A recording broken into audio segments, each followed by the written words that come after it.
So welcome to, I believe it's our third Battle Brews here. It's at least the second. It might be the third. I can't remember. Third, thank you, Dave, for that. It is solely on me that we're here. And the reason being is, so we were doing Battle Brews, out OTP at another location. I won't mention that location. Traffic sucked. It was right off 285. Parking was horrendous. I mean, it was like, as far as outside the venue, it was horrendous. And one day, Nate and I were over here doing some videos, and I didn't realize that this place had opened yet. I'd actually been here like 2 months earlier. It hadn't opened yet 3 months earlier. And so I'm like, we got to go check that out. And we came in, and Amy Noel was working behind the counter, and she gave us a lowdown. If you go to my LinkedIn, Jason Fleeman, you'll see that I posted a video that we did that day. And Amy Noel schooled me on all the stuff beer-wise that these guys do. So we want to give a early start, round of applause for Six Bridge Tavern and Spice Flight. Amy Noel, you want to speak for just a minute? We always love it when you speak.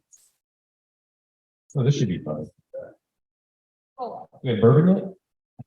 we do not have bourbon. The more Brian asks me, the longer it will be until we have bourbon.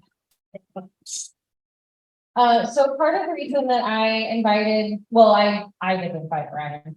I put Brian on the list of people for Battle Brews to invite is because of the work that he does with Milton First Responders Foundation. Also, him and his wife are just amazing. They're really involved in the local community. My husband and I have been really lucky to get to know them. So I put him on the list and said, hey, first responders, vets, you know, they're local business owners. This is a no-brainer. And so really glad that he's here. If you haven't had a chance to meet his wife, you should do that too. And that's it. Thank you. So, and community being a key word there. So that was a big piece when I came in and I was talking to Amy Noel. She talked a lot about communities. And last month's speaker was community as well. It was a coffee place, boarding pass, sorry. I want to say broadcast, I think that was wrong. Boarding pass coffee. And they actually put that coffee in one of their beers. They don't put Brian in the beer, they just let him drink it. They're very awkward. So, anyway, so again, my name is Jason Fleeman. The sponsors of this event, we've got Atlanta, so we're gonna have Wood come up in a little bit, talk a little bit about Atlanta. We've got ATL Vets. We've also got, I also want to point out Social Pro Video. He's doing our video and all that kind of stuff for the day. The Battle Brew, and then we're gonna have Casey Sullivan with Curating Confidence. So she's kind of a confidence, she's not kind of, she is a confidence coach, and she's a fashionista. And so she always is the best put together person in the room. So we want to make sure that she was the one doing the hosting instead of me. So, and then we also have Brian Dolan, who again, he does a lot for the community. You'll hear a lot more of the story here in a minute. But again, he does a lot of volunteer work, essentially chairing the Milton First Responders. So we need to support those people that support us. And that's exactly what he's done. So with that, I'm going to turn it over to KC and let you guys come up with it. Thank you, Jason. Thank you to our lovely hosts here. And thank you to all of you. I know that we all have a million things going on. So I appreciate you spending your time with us today. Any first responders and or veterans in the room? Shout out. Shout out. Yeah. So I think one of the biggest focuses for Battle Brews in general is finding ways to bring community together to collaborate with the veterans and the first responders and those of people as we integrate with other small businesses and our communities in general. So I just really want to say thank you for everybody that has served in either first responders space or veteran space. Thank you, thank you. You allow us to do this. So We're at. Yeah, absolutely. I mean, again, I have the privilege of representing the Milton community on behalf of Milton First Responders Foundation. I get to enjoy the privilege of working with these first responders, and thank them every day. Be amazed every time I go to a police precinct or I go to a fire department house. They're thanking me, right? Because they see what this community, and I'm just a representative of this local community to them, and the outpouring of support that we have in this community, and also work a lot with Alpharetta, is massive. So I can only thank all our residents and community members here. They love our first responders. They love our military. Without you, we are nothing. So thank you very much for everything you're doing. Thank you for everything you do. I did want to actually say one quick thing in honor of Women in History Month. I had the privilege of actually attending an outing at Atlanta Country Club this morning. And shout out to my wife, who is a dynamo, and she's also part of the team. She's not here now, but she was recognized by the Georgia Norfolk Chamber of Commerce as the top performer in Small Business Award in leadership. So shout out to my lovely wife, Laura Dolan. She's out with a couple of friends of mine at a couple of different bars right now. But she's just an absolute dynamo. So probably part of this engagement down the line, because there's a lot to understand from her and what she's going to do and drive the community, and actually got me motivated in my life to connect better with community. So without her, I may not be doing this. Thank you.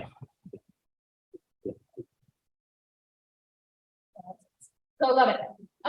So Brian, this is not getting really serious. Hey, anybody been to any of these battle brews before? Familiar? Okay. So Zach usually hosts these, and he tends to find other bald bearded men. So he has a teammate. And sorry if Zach listens to the replay, you're outnumbered today. You've got two people with fabulous hair. Yes, I can only admire it from afar. Okay, I used to have it. So I had the opportunity to meet with you last week, chat with you. I highly recommend it. Grab some lunch, beverage. I don't know, great human. Obviously, his wife is as well. But something that I learned was 35 years of executive experience building exceptional teams, mostly in the IT and telecommunications space. And then I met your wife tonight, and I thought there was no way 35 years is real. She's way too young. But I would love for you to kind of expound on that experience in that space, how leadership has affected you, how you have affected teams with that, because now you go and educate others on how to build exceptional teams. Yeah, no, it's talking to a few of you already tonight. It's been quite a journey. Life is a journey. I was a very fortunate person. When I think about my early days of my career, and if we had the live stream, I think my dad would be here and would know I was not the best student at all, but I could out hustle, I would outwork, right, and I would out thrive. Right. So I was fortunate enough. I was actually a bartender. I was about 18, 19 years old, not actually doing so well, wasn't actually going to college. At one point, I made a touch a little bit of community college, but then I got an opportunity to join MCI. Does anybody remember MCI? Yeah, very few. You have to be like 50 or something close to 50 and older. But it was an organization, right, that allowed me to get entry point into a burgeoning business, which was technology. It was a bust up of the Bell operating companies, a huge monopoly across the United States, and they were supporting competition. And I was going to be on the forefront of doing that. So it just was a progression of my career. I started in residential customer service, right? Do that, but also being with an organization and leadership that saw opportunity, wanted their people just to thrive and grow and train and develop. So I was very fortunate to be part of an organization that saw that vision and its potential and its employee base. To which I accelerated my growth, and this was all in New York. I moved down to New York City, got access to a whole new set of leadership, that I really looked up to, saw the opportunity, took on multiple jobs and opportunities from technology, from marketing, sales, I wanted to do it all. And guess what? They allowed me to do it all, to see the opportunity for growth. And starting through that process of gaining more opportunities and accessing more people, learning how to train and develop others, right? And as my career just went on and on, further to the telecommunications space, I got access to really some tremendous talent, to be perfectly honest. And one thing I'm really struggling with today, and what really helped my career thrive, was mentors. If there's something you can be doing and thinking about is being a mentor. Or if you need a mentor, find a mentor. But these are the people that saw opportunity in me. I didn't have the Harvard degree or anything close to that, but they saw my skill, my capability, and they put me in positions to thrive and succeed, or potentially fail. And failing is okay too, but it's learning from that mistake. So as I continue to move through that process, I've just been so fortunate to get access to these leaders. And really what catered to me, what I love is servant leadership. This is really serving others in your business. Something that's vastly overlooked, but it really drives organizations to thrive. And that's through, again, I've been through different leaders that have operated their businesses in different ways. It's carrot and stick, or maybe it's mainly stick, not a carrot. But really looking up to leaders in an organization that cultivated people, make them thrive, giving them opportunity. And that is your servant leadership. And you'd be amazed when you let people to be empowered to do their job, trust them to do their jobs. They blossom, they grow, and you will have one hell of an outstanding growth organization on your hands. Katie Brian Dolan. I love it. And you speak it with so much conviction, which only tells me how much you believe it, to live it. So as a leader who's gone in to train multiple groups, multiple teams, and now you train other leaders to build world-class teams, what would you say is the number one skill, or maybe the top two, if you can't narrow it down, that is most important in leadership, and why? Yeah, I think it's really being an effective communicator. Really being able to understand what the mission and the vision is. Can you communicate that effectively to people? Where are we now and where are we going? And what is your specific role in an organization that's going to allow us to exceed that goal, achieve and exceed that goal? So those are really effective tools in your toolkit. You need to be an effective communicator, but also a great listener. This is huge. And I maybe had some challenges in my career because I so much enjoy being with my employees. Probably one of the toughest things I ever had to deal with was COVID and not being with my employee base. My energy, my light source is my employee base, right? So coveting your employees, understanding who they are, what they do, what makes them tick, what drives their energy to make them successful, to understand that. As a leader, you're taking that time to care about them and you're willing to make a difference for them. That is why people want to come to your organization. That's why people want to stay in your organization. Go! You can see it. So, those are just, again, some things I always look at and why through 35 years of my career, I have relationships with anyone that I've been a part of. I have deep relations to this day because of the impact I made or they made on me, for me in my career or my own personal development. Because that's what we're talking about. It is your personal development. You're going to be thrive in an organization, make a lot of money potentially, see the next managerial opportunity. I want to be the next up and comer. Where's my next heir apparent? As a leader, you need to be thinking about that. And oh, by the way, they're right in front of you. You develop them. Have you shown them the path? Have you shown them the way? Allow them to execute. Trust that they will execute, but hold accountability. Because guess what? We make mistakes. We fail.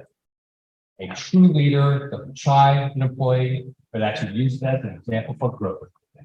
Why this happened? What can we do to remedy this? Because I'm investing in you to see success. You know what? Sometimes it doesn't work. I prided myself on trust, honesty, and forthrightness and transparency. If this was not going to work, you're going to have to sit down with me. You're going to understand why it doesn't work. But I'm going to find you an area of opportunity because of our knowledge and growth together. If this isn't the right place, we're going to find it the right place. Could be still within the organization, or somebody within my network. But these are just things that we need to do as leaders, and just being good humans and good stewards of our business and our people. So I love that you talk about being a good communicator, and I think it's something some of the culture we struggle with right now. But to be a good communicator, you have to listen. And often I think we think of communication as talking and what it is saying to people. And so I really love the point that you brought up. To be a good communicator, you actually have to be a good listener also.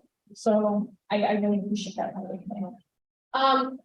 Building these teams, going in and working with probably some of the best,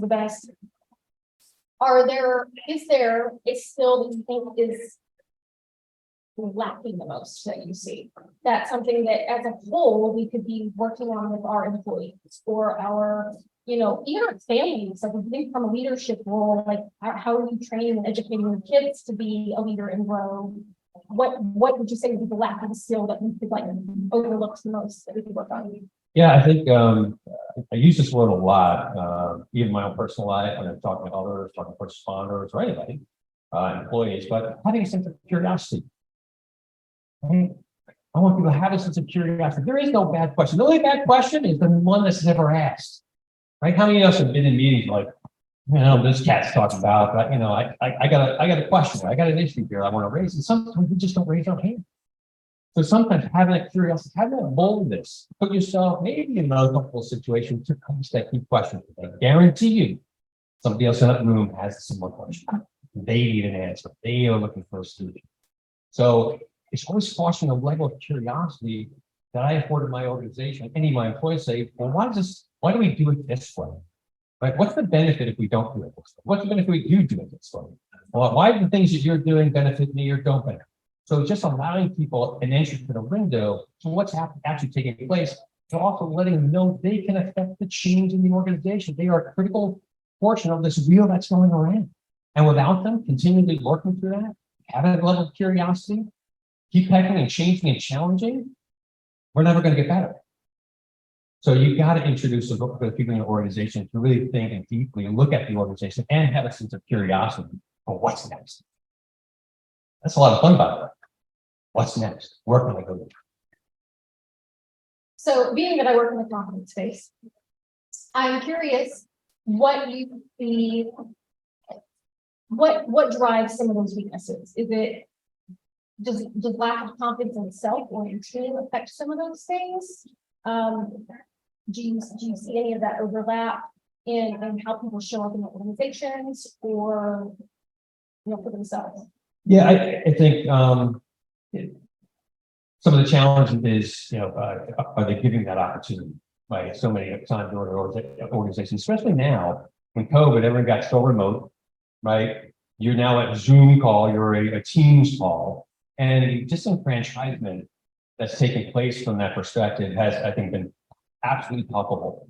And again, I said I thrive on people, but I kind of then put it back to this mentorship, right, piece that I think is really lacking right now because of what we've gone through COVID. And I look at my career, and I kind of use a story that allowed me to be one of to see things in a whole new light. And it was sort of a time where I was in my career working for level 3 communications, had a great boss, Carl Strohmeyer. But I was in a not so good place in my life, right? I'll get some leadership up and all this. My marriage was a little bit on the rocks, a little wonky. My career was kind of in a disrepair. I was kind of floundering around. I knew I wasn't delivering the goods like I know I can deliver it. So I had my boss, a leader, top leader in the organization, come to me, sit me down. And I'm thinking, he said, Brian, we got out of here. All right. Oh man, I said, I know I'm not doing well. So this could be it. Take me out. I love Carl. Hey, Carl loves me too. We're cool. But sat me there. So Brian, here's what I'm observing. There's something going wrong. I'm here to help. But there's two things that I'm looking at right now that's going to potentially happen to you. The way you're operating the organization today. Number one, you're running alongside your organization. You're not running and being in front leading your organization. You're frenetic. You're like a duck. You're calm on the water, but oh my God, on the water, it's going bananas. And you're exhausted. And guess what? We're not getting the results we want in the organization. So here are two things we're thinking about. One, you're going to have a heart attack and die because you're just working to the max and you're stressed out and you're not getting this right. Or two, I'm going to fire your ass. Okay, shot through the gut. Step back and he says, my brother, I love you. I'm here to help you. I am here to help you. He gets tossed me aside.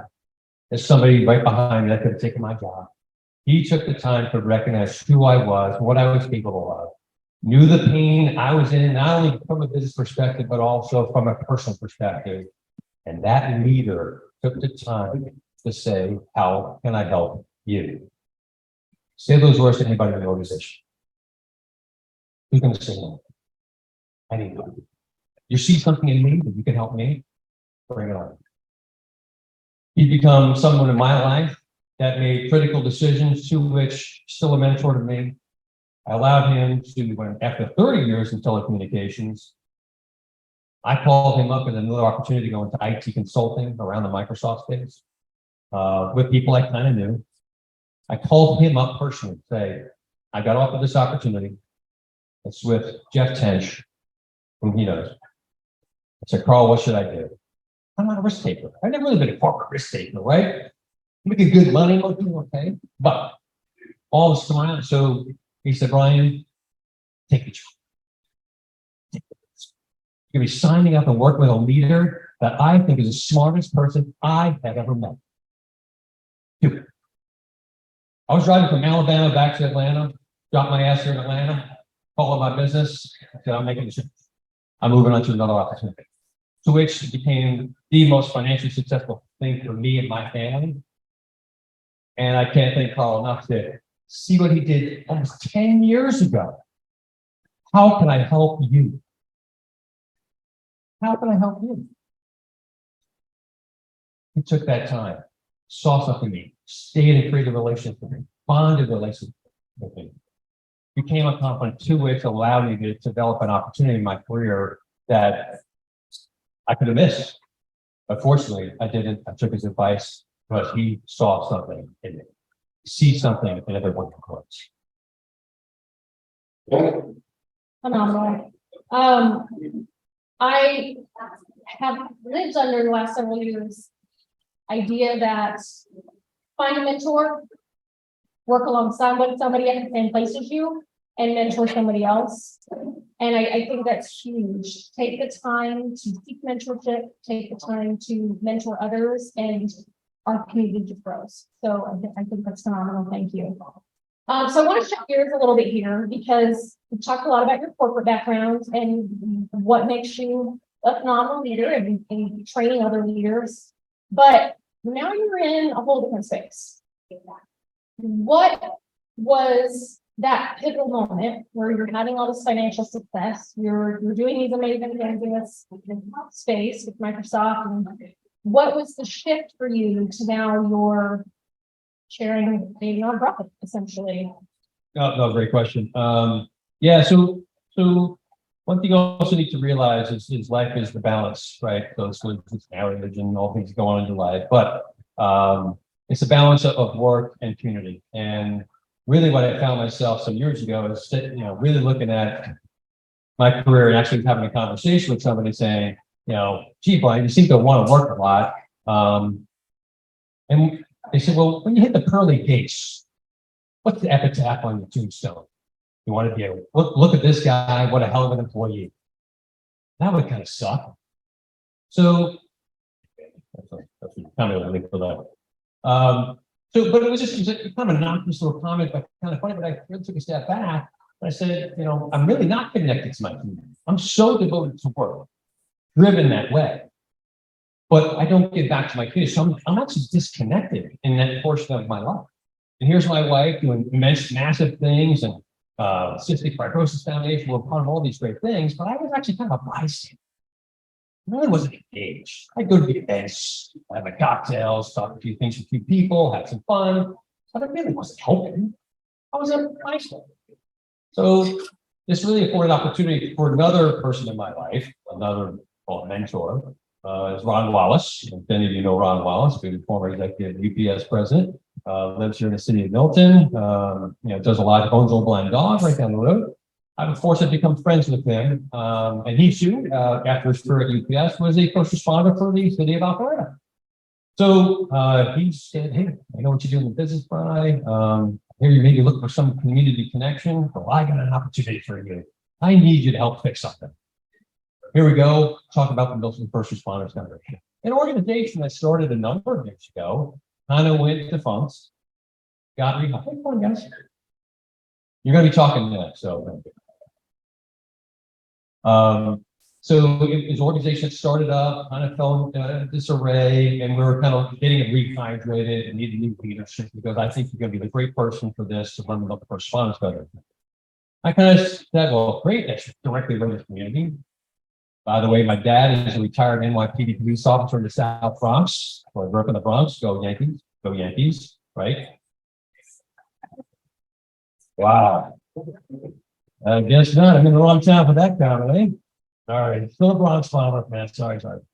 But this to me, to step back to not only do for my community, but also to give tip of the cap and homage to Dad.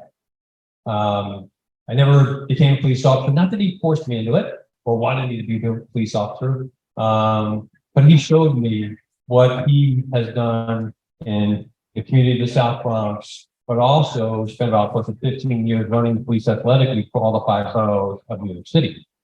No easy feat. So it's getting kids off the street in impoverished neighborhoods, giving them a place to do their homework, sports, activities, right? Generates fundraising to get more of these centers built to get kids off the street in these underprivileged neighborhoods. So I got to witness that firsthand. He'd take us out of the Bronx, and we actually got a little place in the Bronx, we had to move a little further north, but he'd take us down and we do games. I'd be basketball. I run in basketball scores in the South Bronx Youth Center. We're seeing a different life, a culture, the people that are in need and support, they deserve just as much as anybody else. My dad showed them the way. To which many people that come with this sort of program went into the NFL, NBA, MLB. I could see them as youngsters, and they ultimately became stars in these sports, all because someone said, I've got a place that will care for you and give you a leg up and give you an opportunity. So that's how, for me, I saw this as a great symbiotic relationship of me to get connected to the community, bring what my dad brought to me growing up, and that discipline, that focus, and what he's done in the community, and wrap it all together. And then to make an impact, a positive impact, and our local first responders has been absolutely a privilege for me. It's quite a full circle for you, right? But so cool because if you recognize the fact that our first responders are often mentors that don't get the recognition for it, right?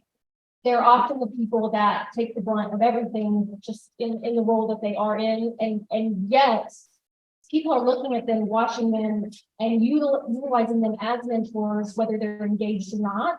And it happens the same for all of us in our communities and how we're showing up. It's the idea of being aware of the power of mentorship and stepping into that space and really owning it. Super cool. Yeah. So, how do you feel like your skills, and I ask this question because a lot of times I see, and I think Lloyd might agree with me, for the veteran community, they come out, and a lot of people I work with in transitional jobs or whatever it is, they come out of a career and they don't feel like they have transferable skills into like the next episode, right? So you went from corporate IT, all stuff, all the way into leading a nonprofit for first responders benefit. How would you say those transferable skills are for you? How do you recommend that? It's almost identical, right? So it's the leadership, it's organization, it's making decisions on who's on your board and who's not on your board, making those proper decisions, having those honest conversations of why or why not. It's okay. We're going to leave you still as friends. And typically you're still going to be a volunteer, but maybe you're not the right board member. So it's finding the right talent on your board. And to be perfectly honest, you need doers, right? If you've ever been part of a charitable organization, I want to be part of that. I'm there to help. I want to be on your board. They don't show up. They don't show up when it matters sometimes. We're doing events around the city, speaking engagement. Got to go to the firehouse, go get the tent for a setup for the following day to be down at the green to do some events. Sometimes people just don't want to sign up for that. But this is not for you to just have a resume folder and put it on your LinkedIn profile. You want yours. So it's really assessing and evaluating that talent, but also taking the time to not think that I got the answers what first responders need, but to go back and speak with the chiefs. I've gotten very close with the mayor of Milton, city council members, right? And what do they think? What's missing in our organizations, in our departments, right? Talk to the frontline first responders. How are things working? How are you satisfied? You like working here? You not like working here, right? Listening to them to then sort of accrue what sort of programs and initiatives that could benefit them, that ultimately also benefit our community, right? With those symbiotic relationships. You know, so that's, and one of the things that I'm so most proud of most recently, is putting together a program to address health and mental wellness. Huge issue. My dad was watching, I know my dad suffered through that. Right, coming back from Vietnam, jumping right into the police force in the South Bronx. You know, there was some not so good times, and he was the first one to admit it, you know, that he went through. Thankfully, he too had a mentor that pulled him out of the ditch. He didn't have services and counseling services, didn't have that to deal with anxiety, or things like that. He just suffered in silence. And God forbid, at that age or that time of his career, showing weakness in the rank and file, bye-bye, bye-bye. So fortunately, he had somebody that pulled him out, saw him, the capabilities and what he could become, and pushed him in the right direction, right? So full circle, seeing this opportunity and creating a partnership, not driven by Milton First Responders, creating a partnership with Summit Counseling. Well, we got to know the last year plus, and the goodness that they do in our communities. They do a lot of support for schools, different communities. They do a tremendous amount for John Street. And I get to, you'd be amazed the difference of the opinions now that are in first responder and leadership. It is now raise your hand if you're having a problem. That is coming from the chief of police. It's coming from the chief of fire. It's coming from city leadership. It's okay if you're struggling. We want to know, right? So we have this counseling service purpose-built. So we're supplying free counseling services in partnership with MFRF and Summit Counseling to every first responder of Milton and their immediate family members. Free. I just presented it to some of the board. I said, I want a commitment, for as long as I'm staying here, that our first responders and their immediate family members never have to pay for counseling services. What a huge one. Guess what? It's being taken advantage of, which is great to see. It's not weakness. It's strength and growth. Yeah. Super proud of that. That we could pull that mission together, and it's take great benefits and strides. And going back to leadership qualities, I do see this as a retention, our organization retention and attraction tool. Guess what? Not every organization, not every city or county, sadly, doesn't have something like this. So come to Milton. Be a first responder in Milton. You got to take care of it. Okay? They allow me to wear witness. Absolutely. Okay, the next. I think you touched on some really key points there, and I think this is a great segue. I would really love for you to kind of expound upon what is Milton's First Responder Foundation and why is it so important that this community is aware of it? No, great point.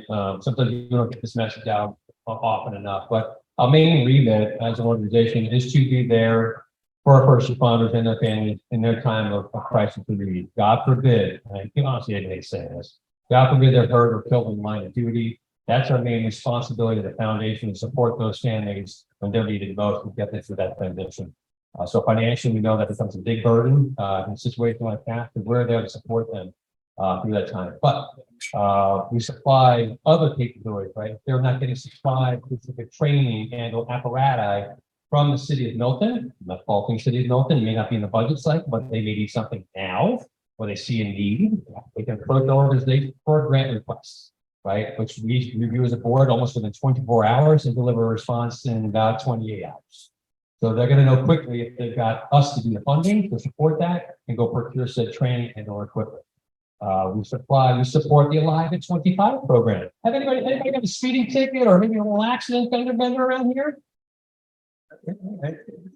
There are quite a few people going through the program right now, I gotta say.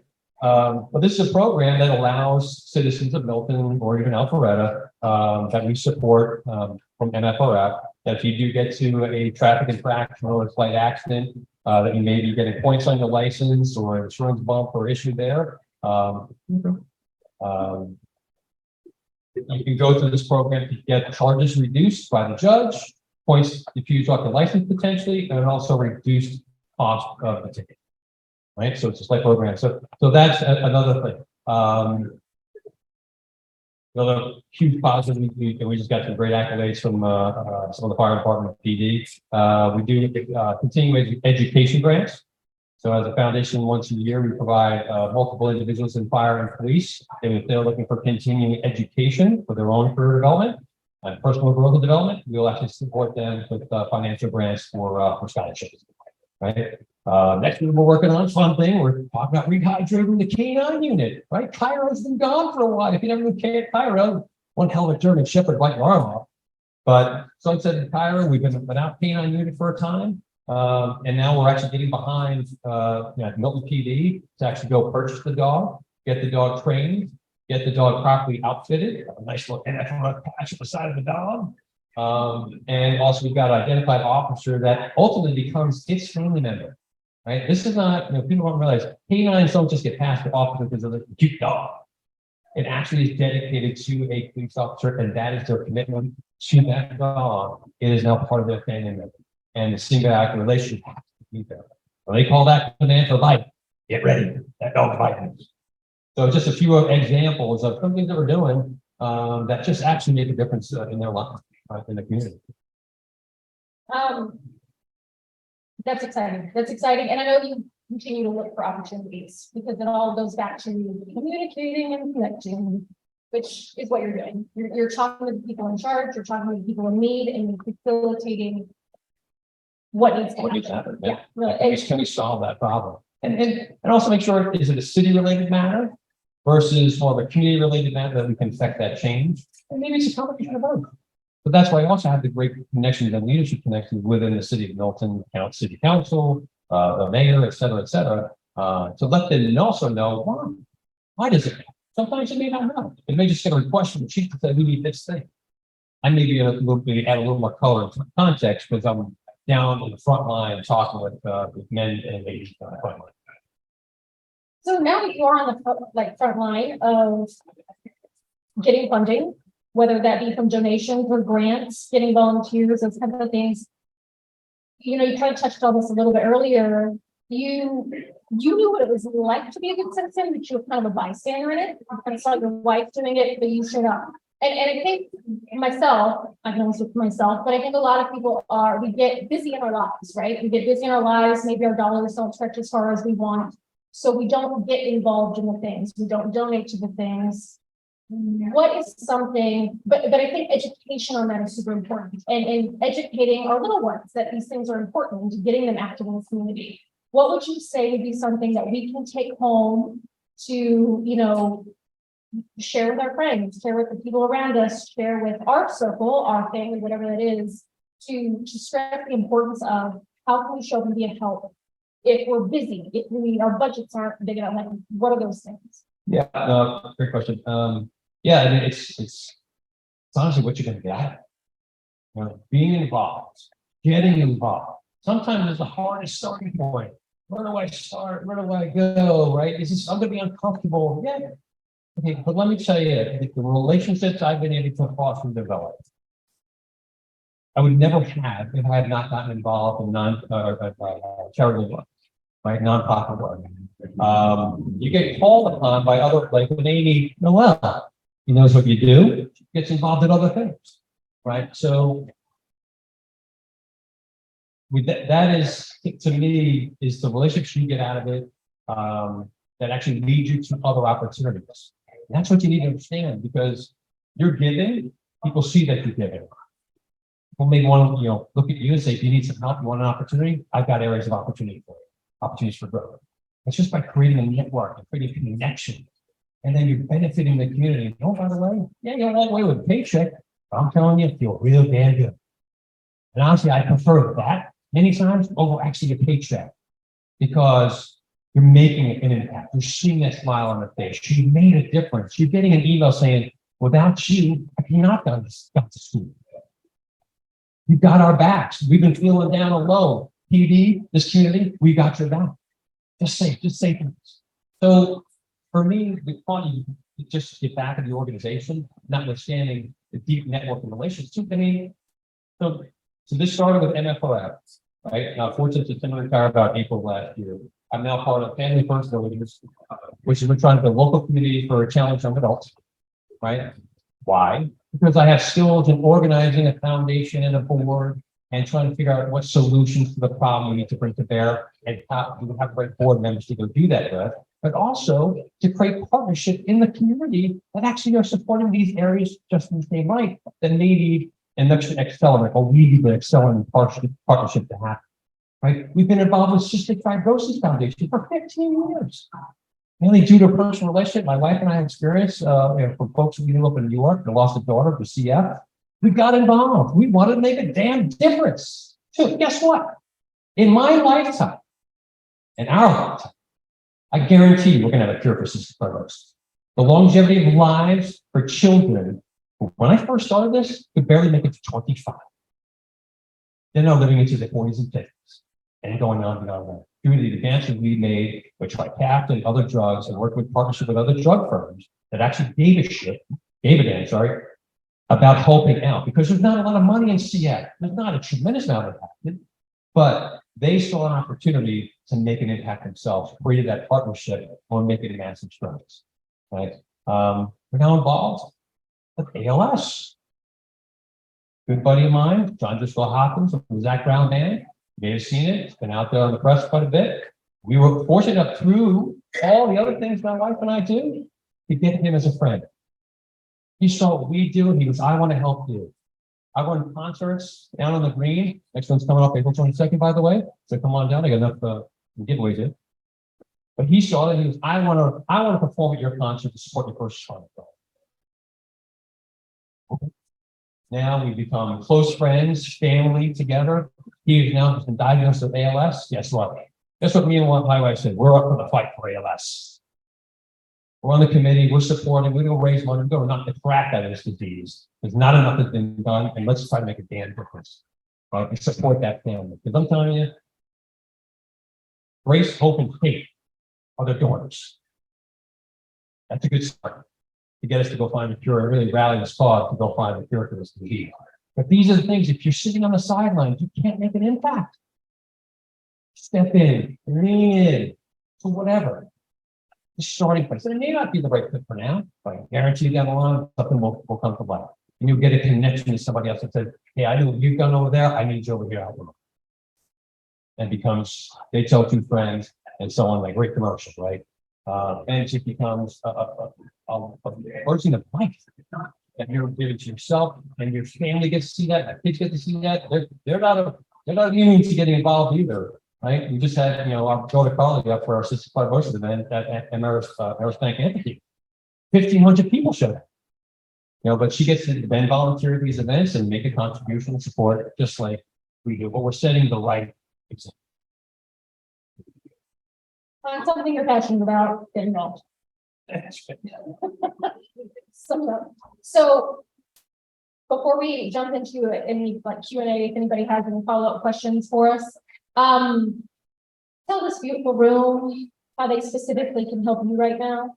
What's the ask, whether getting involved physically or donating?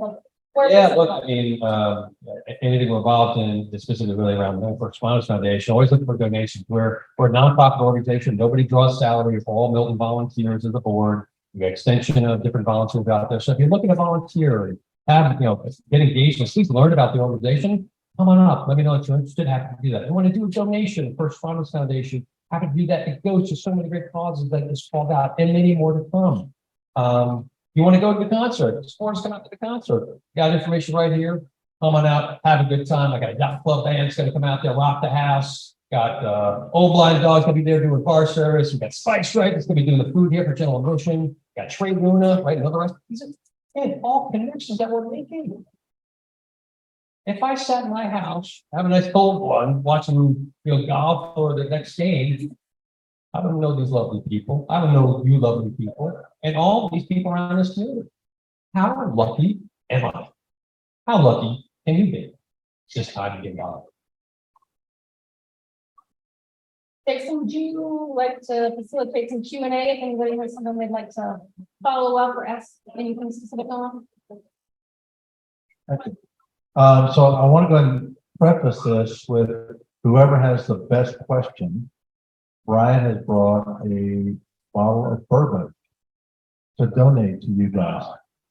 So Nice 10-year Eagle Rare. if you don't ask any questions, guess who gets to take it home?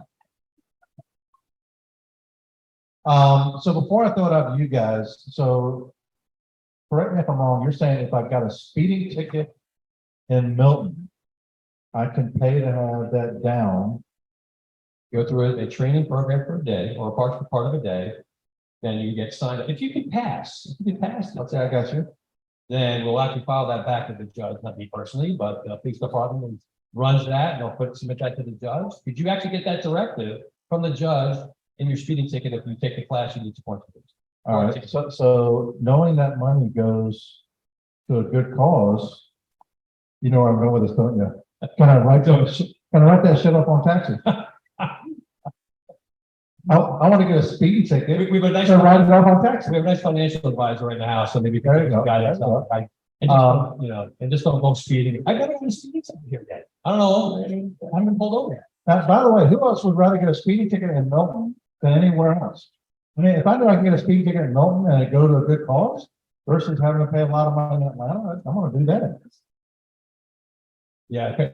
Just do the donation and you don't have all the other headaches. Now, what's the fun in that, Nate? I appreciate that. So also you brought up, I love the word curiosity.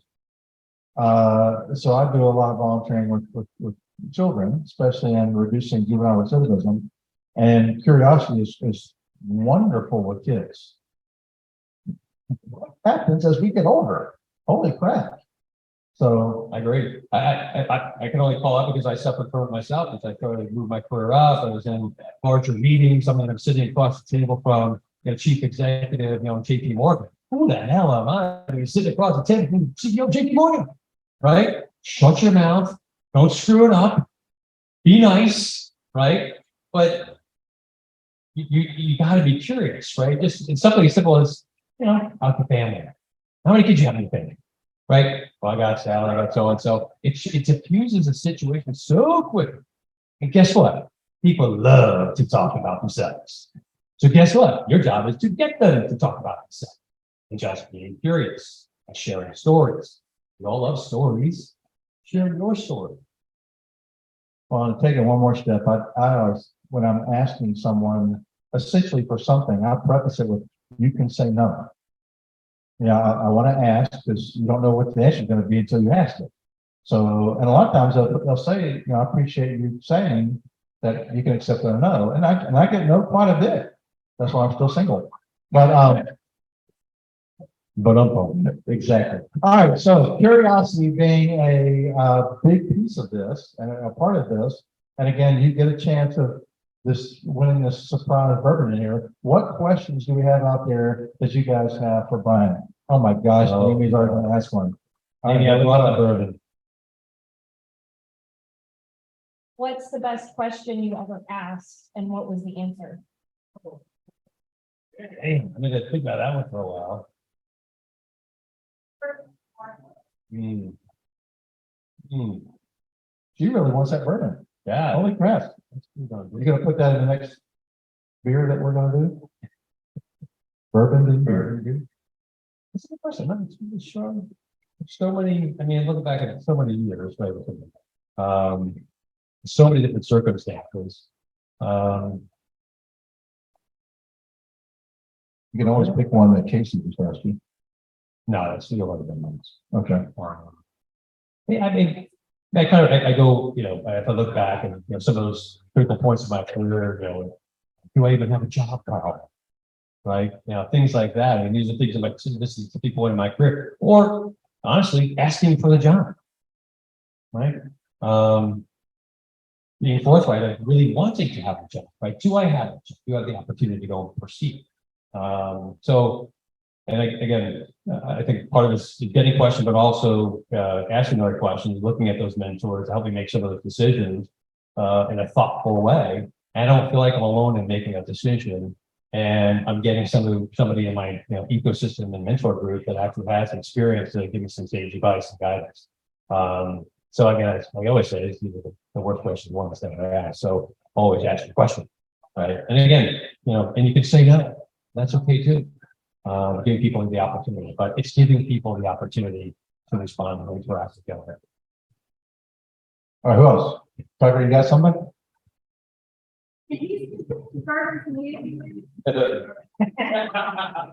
Casey knows I don't drink, so.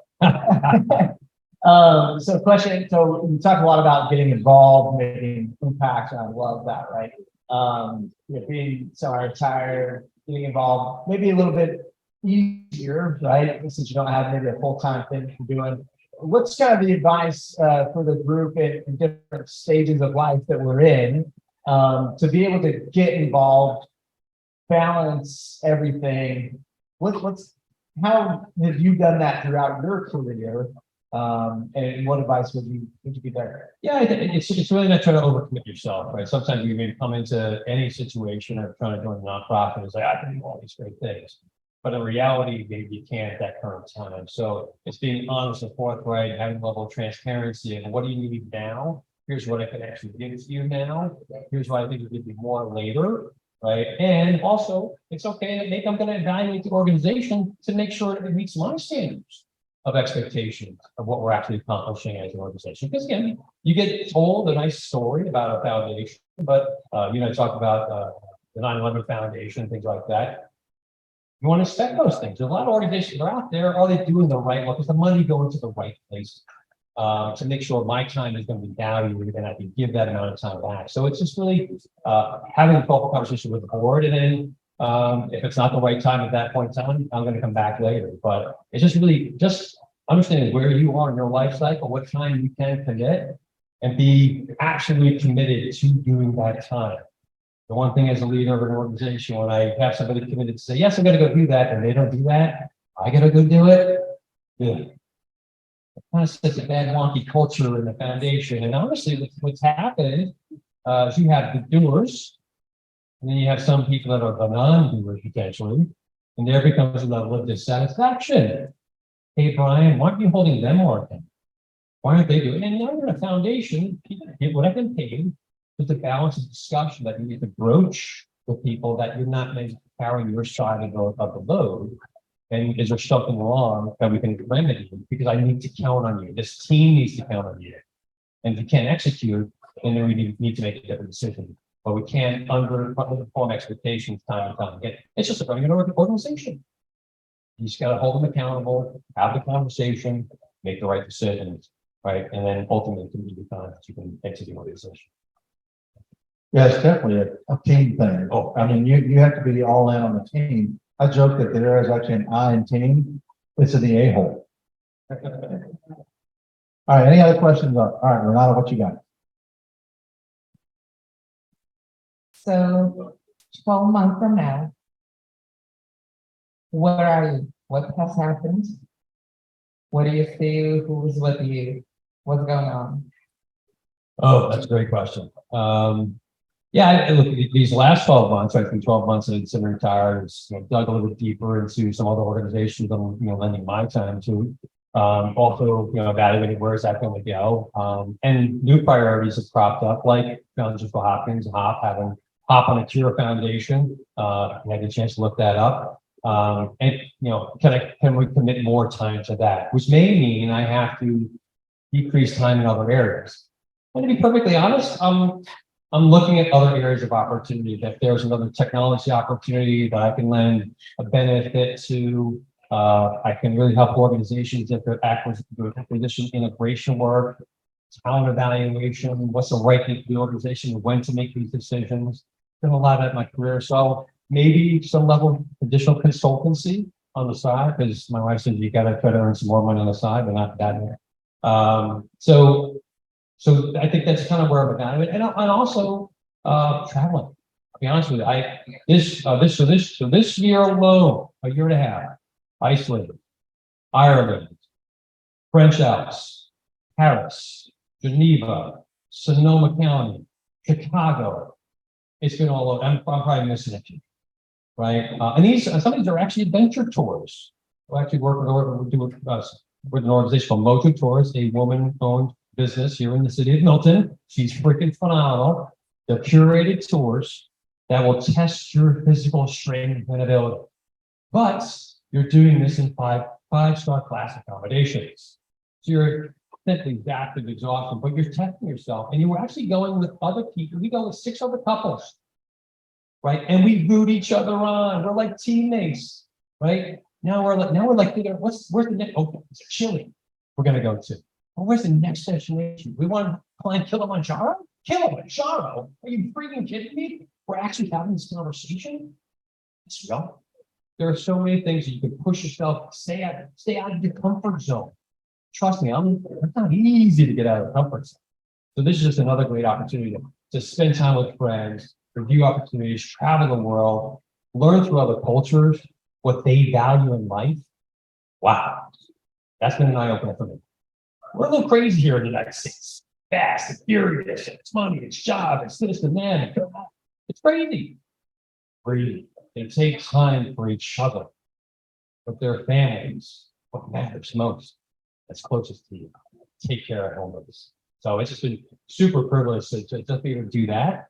And I want to continue more of that in the next forward. With that, Zach might want to stay out of town because Taylor just went like, oh, those are awesome ideas. I so want to do that. I was looking at her the whole time and saying that. She's like, oh, we're doing that one. Oh, we're doing that one. Kilimanjaro, hell yeah, we're doing that. We're good to go. That's awesome. All right, who else? What else y'all got out there? Any questions out there? Yes, sir. Hey, Jay. Thanks, Brian. A little bit of cliche, but what would you tell yourself 30 years ago? What advice would you give your 20-year-old self that you should know way back in the way back? Simple. Be you. Be a good you. I look back in my career, the lack of confidence I had in my own ability, right? But I wasn't comfortable in my own skin, right? It took a while to build up that confidence, right? Working with different leaders and mentors and, cutting my teeth on building an organization, failing in certain things, and how do I remedy that? But just be you, right? Be truly you. Because guess what? We love you, right? People love you just by being you, right? Be honest, be transparent, be forthright, be present. It's you, right? So if I had that, just at the core of my being, it's okay for me to say what I need to say at that point, because that was just being me. Sometimes I just held on to it. Just held on to it. I had a shift of trust in myself and my thought process. What I'm thinking is going to be quality conversation, quality discussion, quality idea. Sometimes I just want to be true. I love that because that's where our limiting beliefs come from. Is when we're trying to be something that somebody else wants us to be.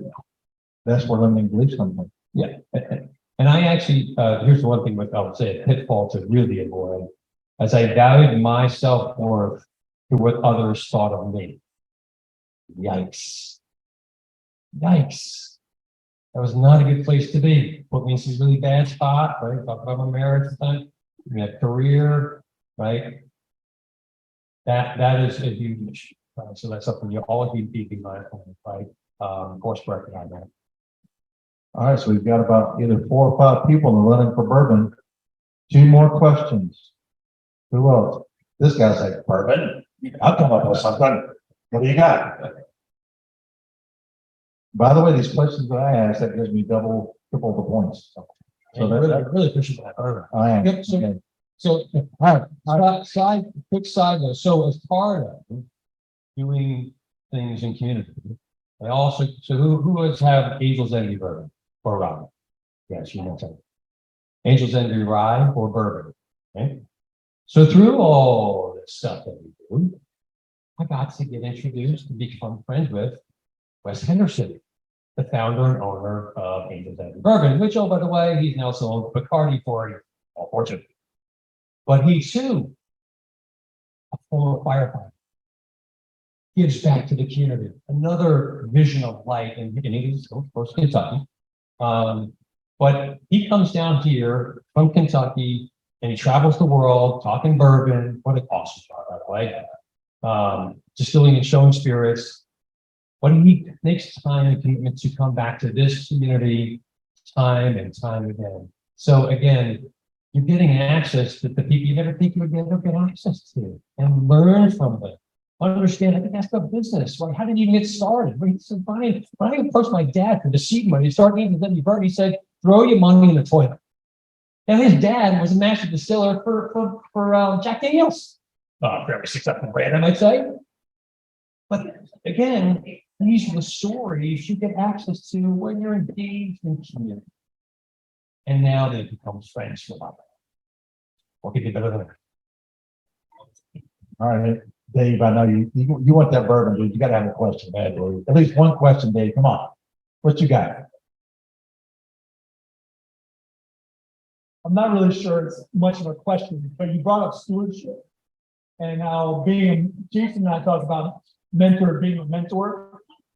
But as being a steward of first responders, and you mentioned getting a dog for the, Yeah, canine unit, we have trouble rehydrating that. so those dogs cost a lot of money. The specialty equipment that goes into the fire trucks, the ambulances, that costs a lot of money. Sure. So they're especially made for those machines. How are you going to go about raising funds? Or do you have to go to the city council? How do you go about doing those things, putting on events? How's that going to happen for you? Yeah, no, again, it's just a partnership you have to have in this community, right? So again, there's many a time, that's the fundraiser, our biggest fundraiser of the year, again, supporting Milton First Responders and Alpharetta Public Safety. We are cross-jurisdictional to support each other. But to your comment is, we evaluate any requests that come in, because I feel we have to be solid stewards of the money that's given to us, because every dollar is donated by the citizens of Milton, the businesses of Milton. We can ill afford to fritter that away. So using that money to good use. And then when you're actually 501c3, some people will say, well, Brian, I'm going to give you $2,000 and I want it to go for this thing. I can't do that. 501c3, you cannot actually direct funds to a specific thing of their liking, of a citizen's liking. But that's what I say is, through a general fund that we populate through the citizens of Milton and Great Small Business Division, when those requests come through us from the city, or excuse me, from the department leadership, then those funds can be directed accordingly. But it's still a general fund. So we absolutely are mindful of that. We say no a fair amount. We also have liaisons at the front line that actually do a double click check as to the validity of a grant request we're getting from any employee in PD or FD. So a little bit of checks and balances that we make sure that goes through, and ultimately be signed off on the chief of police or chief of fire to also hold accountability. That we're all agreeing that this is the right thing that we're going to go do. So again, and then being close to them to figure out what is the next thing. We were just talking about one of the things I'm thinking through is financial planning. So you get a rookie that gets hired for $56,000. I'm saying, I use the example all the time. Rookie goes out, gets a $68,000 Ford F-150. Wife's pissed, kids are pissed, right? What are you doing? So it's just having the right financial acumen, and basically providing resources to allow them to focus on their families. What are the right investments to make? When should I make them? So providing another service that allows them to actually operate more effectively as a family or individual in their own personal life performance and money management. Because guess what? We've all been in a situation, remember in New York, you could extract, I think, get a 20 out of an ATM machine. I was not a good space back then, right? So being a better steward of your money, right, makes you a better person, your head's screwed on straighter. If any job you need your head screwed on straight, police officer and a firefighter. Is that any, and we learned from the news just the other day, right? School shooting. That is a very nice community. We are living in a very nice community. You can pick up and replace anywhere. This can happen at any point in time. We need our first responders at the tip of the spear, moving and acting, and all of the other things go to the wayside. So minimizing distraction from the personal life makes it better perform on the front line. Any other questions? All right, so while we let Brian think about who he's going to give the bourbon to, based on those questions, pressure's on Brian. Remember, I gave 3 or 4 questions. Casey gave 3 or 4 questions. That gives us a list of tickets in the bucket, so to speak. I know that Lloyd had to leave, but I did want to point out of Atlanta. So Atlanta is kind of like a charter club. They don't take any money whatsoever. And I know there's some Atlanta people here. They do summits every quarter. I know Zach's also on that board as well. So we went, and a lot of the first responders are vets. So it kind of goes hand in hand with a lot of stuff that Brian's doing. Also, we have ATL Vets. It's kind of a little bit of a take on ATL Atlanta, but it's Attack the Line. It's also a nonprofit that Zack Knight has started. And that's really kind of helping a lot of vets as far as kind of starting businesses and things of that nature. We want to find ways of supporting them as much as we can. But while these guys, Brian especially, is thinking about who's going to bourbon to, let's give Brian and Casey a big hand. Because he might be watching, Zach might be watching from where he's at. If y'all think that Casey should take on a role as asking the questions and host, raise your hand. Okay, so Zach, if you're watching, you've just been replaced. Also, I do want to point out that he wanted to make sure that a bald beauty was actually here.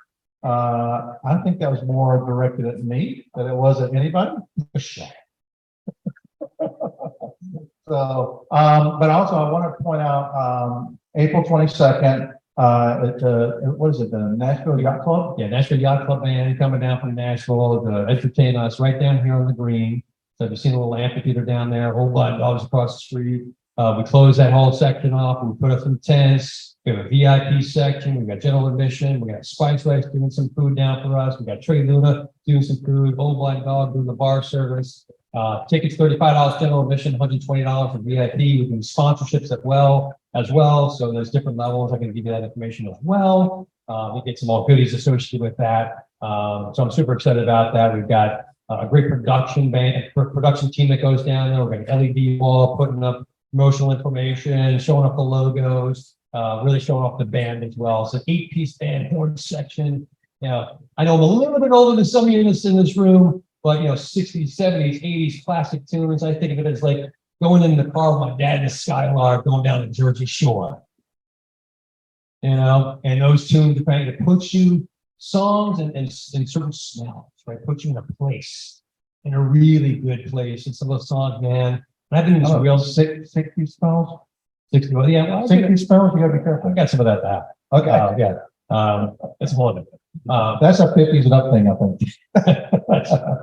Yeah, so really been this kind of fun nostalgia part of my life for whatever reason, right? But these are people the comments say, Brian, we'd love to come and say, we want to support our first one, but we want to sing, we want to dance. While John just so happens did fabulous work for us for several years, we're mixing it up a little bit.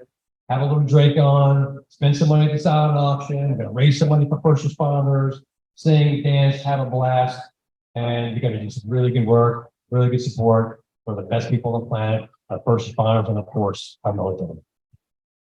And I'll tell you, I don't know. I know there's some Crab Apple people that are here. There's some people just came for tonight. Crab Apple has just blown up in the last 12 to 18 months. It seems like every time I come down here, there's something new. And I've always loved Crab Apple. I've always just kind of come in with just that one little strip right there. So seeing so much of this growth, and Six Bridges Tavern being here. So again, we want to thank them for letting us host our thing here tonight. But it's just a phenomenal area. I think there's technically a downtown Milton somewhere, but this is my downtown Milton. This is where you want to be, and keep an eye on this area, folks. There's going to be another 11-ish restaurants coming in here, steak joints coming in here, sushi joints. We just opened up a Vietnamese joint right across the street. Nest is phenomenal. Six Bridges Spice Life. I come here all the time, get the day chicken sandwich. They go, hey, you do realize we sell barbecue here, not just the chicken sandwich. Yes, but just for great people, get into the community. And I'd be remiss if it's not to thank you all for getting involved, Amy, Noel, throw my name on the list. And just to be able to be here to support and recognize our first responders, our best assets in the world, our military. We've got to do more, not being done enough at what you've done for this country. So we've got your back every day, twice on Sundays. So know that you've got no bigger fan and champion than yours truly. So, let's connect on LinkedIn. Happy to help where I can help out. Anybody who's watching online, happy to do the same thing. Providing guys mentorship, right? Just kick around, have a good time. Happy to do that too. So, thank you. Well, that's definitely a passion of mentorship. I'm glad you brought that up. Also, because I would be remiss if I didn't mention, I think it's alumni cookie dough. Have you been in there yet? Oh, my Lord. He's like, so the alumni cookie dough, that's one of my favorites. So if I come down here, it's like, okay, brisket, cookie dough. And then also I'll check out the other places as well. All right, but thank you guys. Have you kind of thought about who you want to give the bourbon to? Well, I gotta go with the person who stumped me. Uh-oh. Not Miss Amy Noel, new favorite. Congratulations. I literally not have to go home and think about that question because I'm gonna ask it again. I don't want to total hate on him. She said he wants to keep it here for him. That's kind of funny. So I know what Laura would say in answer to that question. The best question you ever asked was asking her to marry you. Hey, edit that part out. Edit that part out. You might have just lost your bourbon there, Noel. No loss of privileges. There you go. But thank you guys for coming. We appreciate it. Please hang out, grab another beer from Six Bridges Tavern. If you haven't already ordered something, please order it. I know that Casey's got something she wants to throw out there because I stole the mic from her, so I'm gonna pass it back to her.